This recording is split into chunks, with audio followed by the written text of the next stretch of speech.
Victoire des Lakers face au Miami Heat. Enfin, on a gagné avec la manière. Oh là là, c'était un match très intéressant. Oh, franchement, ça fait longtemps que j'ai pas aimé un match des Lakers comme ça.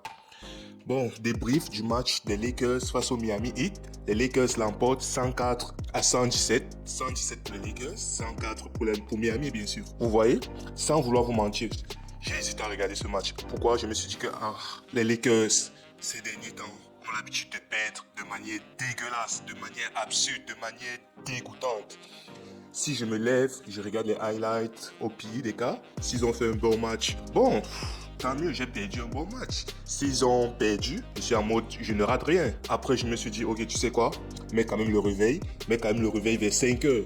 Comme ça, au pire des cas, tu te lèves, tu regardes la deuxième mi-temps. Parce que sans vouloir vous mentir, la NBA a changé. La NBA a énormément changé. Maintenant, les premières mi-temps ne veulent plus rien dire. Une équipe peut mener de 20 points, 25 points, 30 points même. À la première mi-temps, tu te dis, ouais, le match est plié. Tu arrives à la deuxième mi-temps, fin du quatrième quart-temps, tu te rends compte que l'équipe qui menait de 30 points, de 20, de 25 points se sont fait rattraper et ont perdu. C'est-à-dire, il y a vraiment plus de motivation à regarder les premiers mi-temps des matchs de NBA. C'est vraiment la deuxième mi-temps qui compte. C'est le money time, comme on dit. C'est ça vraiment le plus important. C'est que tu as regardé le quatrième quart-temps limite. C'est que c'est bon, tu as compris tout le match. Revenons sur nos Lakers. Les Lakers s'emportent, comme je l'ai dit, s'en sortent face au Miami Heat. Une très bonne équipe du Miami Heat, malgré le fait qu'ils n'ont pas Jimmy Butler à cause de ses nombreux problèmes avec l'organisation, du fait qu'il veut être tradé. Il force, mais bon, ça ne nous regarde pas. Malgré cela, les Miami Heat étaient sur une très bonne série. C'est une équipe assez bonne de la conférence Est. On les affronte aujourd'hui à la Crypto.com Arena. Et je me disais, comme je le disais, ces Lakers, je n'ai absolument pas confiance en eux. Du coup, je ne savais vraiment pas à quoi m'attendre. Si ce n'est peut-être la défaite. Parce qu'ils m'ont habitué à cela. Et la défaite de manière très moche, en fait. Mais je me suis levé, 5 heures, comme je l'ai dit, j'ai mis mon réveil 5 heures. Je mets le match. Je me rends compte que début du troisième quart-temps, les Lakers sont menés de 10 points. J'étais en mode, sérieusement, j'étais en mode, ah ouais, c'est parti pour se prendre encore 15, 20 points dans la gueule. D'autant plus que le troisième quart-temps, on a l'habitude de déjouer, si ce n'est de mal jouer dans les troisième quart-temps. On n'arrive pas à s'en sortir. Je ne sais pas ce qui se passe, je ne sais pas si c'est psychologique. Mais les troisième quart-temps, on est vraiment dégueulasse. Et voilà, je lance le match. Début du troisième quart-temps, on est déjà mené de 10 points. Je me dis, ah ouais, Miami va dérouler. Rien du tout. Je dis rien du tout. À ma grande surprise, je vois des Lakers appliqués. Je vois des Lakers concentrés. Je vois des Lakers qui ne perdent pas la balle. Je me dis, ah ouais, attends un peu, peut-être il y a quelque chose.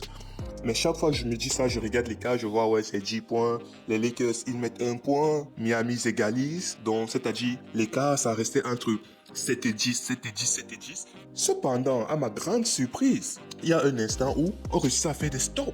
On réussit à enchaîner des interceptions. On réussit à avoir des bonnes séquences défensives. Une équipe vieillissante, comme on le dit souvent, dans laquelle il y a LeBron James, une équipe qui ne court pas beaucoup, une équipe qui est souvent dépassée en défense et qui est souvent très passive en attaque. Je me surprends à voir que lors de ce match, je ne sais pas si c'est le repos qui a enfin fait quelque chose ou bien si il commence à intégrer les concepts. Je ne sais pas. Comme je dis, c'est un échantillon très mince pour commencer à me faire un avis entre guillemets définitif. Ce n'est qu'un seul match. C'est la vérité d'un match. Je ne peux pas prendre ça comme étant ouais, c'est l'identité des Lakers. Je ne connais pas l'identité des Lakers actuellement, il faut le dire. Mais sur ce match, ils m'ont très surpris. J'étais agréablement surpris de voir ces Lakers concentrés. Ça quitte de AD, en passant par LeBron, en passant par Rui Hachimura, Max Christie, même Austin Reeves. Il a fait de son mieux. Malgré le fait qu'au troisième quart-temps, il a pour sa quatrième faute, un truc comme ça. Il a continué, on l'a laissé sur le parquet. Il a continué à très bien jouer.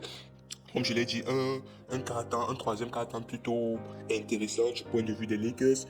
Offensivement et défensivement, ils étaient très concentrés, très appliqués. Il y a ce truc-là qu'on a développé avec Rui Hachimura. Rui Hachimura qui reste une ligne de fond lorsque LeBron a le ballon en tête de raquette, voire même parfois AD. ou Austin Reeves, il y a toujours ce Rui Hachimura-là qui reste. Parfois, il se met sur le corner, après il décolle du corner, il longe la ligne de fond, en attendant soit une passe de dernière minute, soit il fait un cut, il a un lob, ou bien une passe, ou bien... Bref, il y a ce truc-là qu'on a développé à force de jouer contre les Denver Nuggets, à force de nous prendre ce truc-là. Généralement, c'est Jokic qui faisait ça avec Aaron Gordon. Aaron Gordon qui était tout le temps en ligne de fond, et il recevait tout le temps des balles gratuites, si je peux dire comme ça. Il recevait des balles, il était tout le temps ouvert pour soit mettre le layup, soit dunker, sans aucune résistance, sans aucune défense autour de lui, parce que la défense est plus concentrée sur Jokic, sur ce que Jokic va faire, et lui, il bénéficiait de ça. À ma surprise, je me suis rendu compte que JJ Redick, il a dû remarquer ça, et il a essayé d'intégrer ça, et ça fonctionne. Force est de constater que ça fonctionne. Ce truc-là, ce Rui Hachimura qui est toujours en ligne de fond là, mais il les a fait très mal. Il les a fait très mal dans ce match. Pourquoi? Il était toujours là. Non seulement il est grand, costaud, et il a les mains, comment dire, il n'a pas les mains carrées, si je peux dire ça comme ça. Il a un bon toucher, il peut dunker, il peut finir les hop. Et de temps en temps, il coupe ligne de fond. Lorsque c'est bloqué, on envoie quand même la balle, il ressort à 3 points, il shoot. Sachant que c'est un shooter OK à 3 points.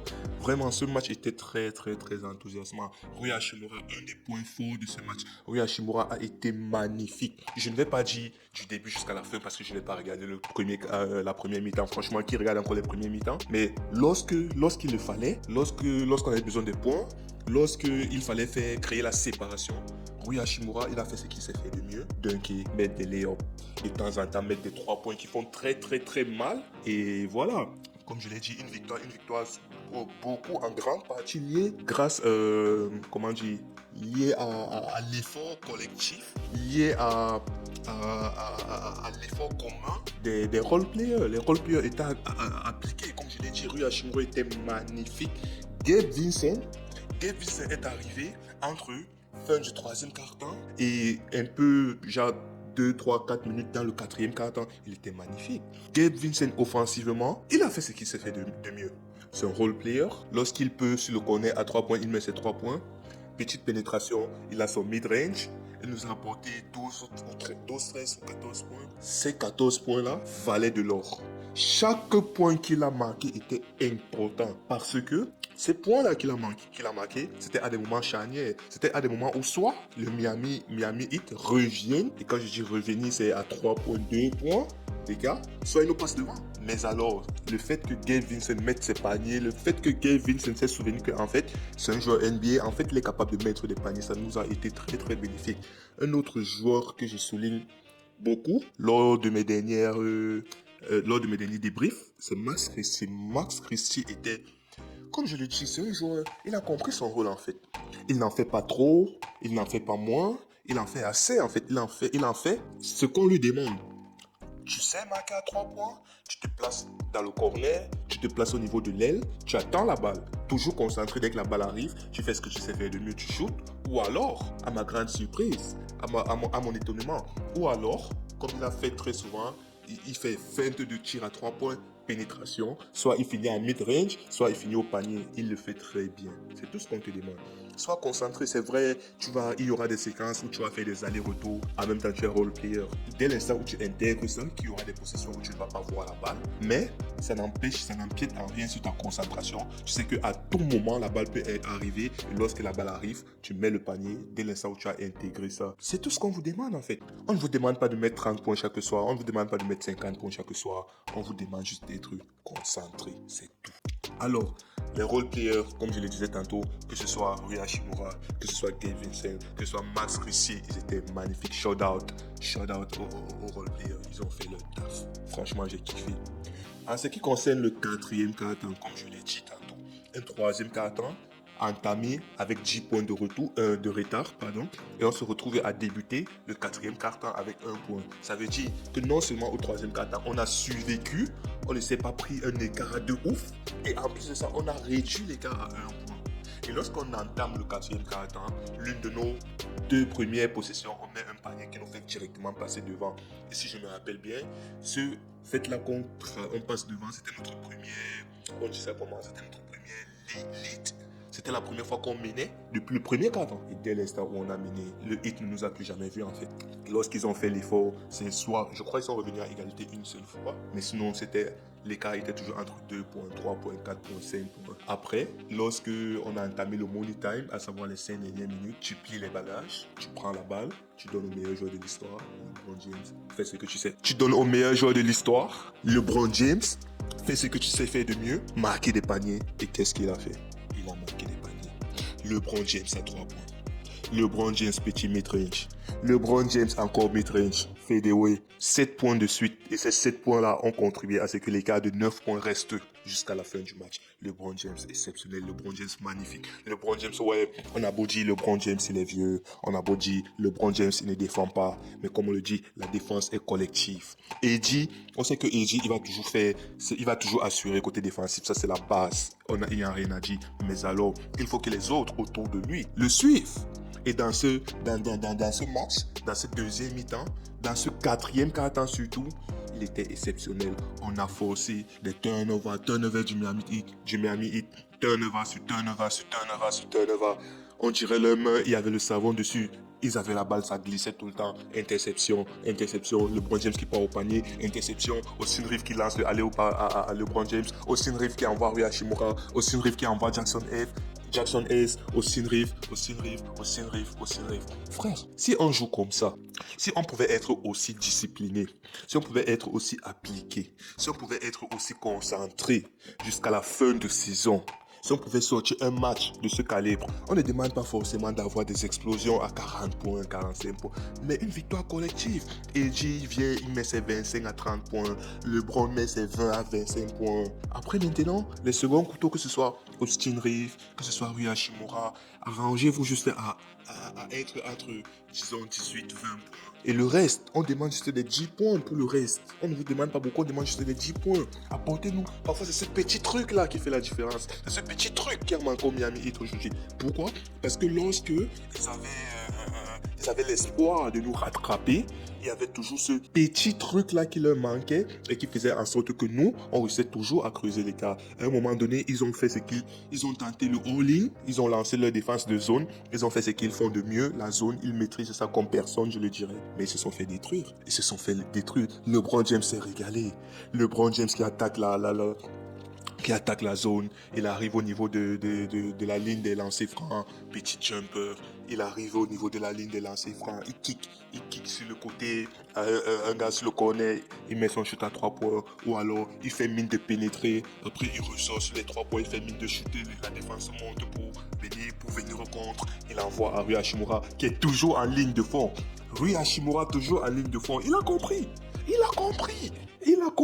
reste en ligne de fond, bouge, comme le commentateur l'a dit à un moment donné, LeBron James à la balle, bougez. Si vous bougez bien, vous êtes sûr que vous allez voir la balle. Vous êtes sûr que vous allez la recevoir la balle. Il faut bouger, il faut bien se placer, il faut bien se déplacer. C'est ça qui nous fait défaut depuis. Il faut bien se déplacer. Sinon, très belle victoire des Los Angeles Lakers, le Miami Heat. Très bon match d'Anthony Davis, que ce soit défensivement, offensivement, il a fait ce qu'il fait de mieux. Défensivement, masterclass.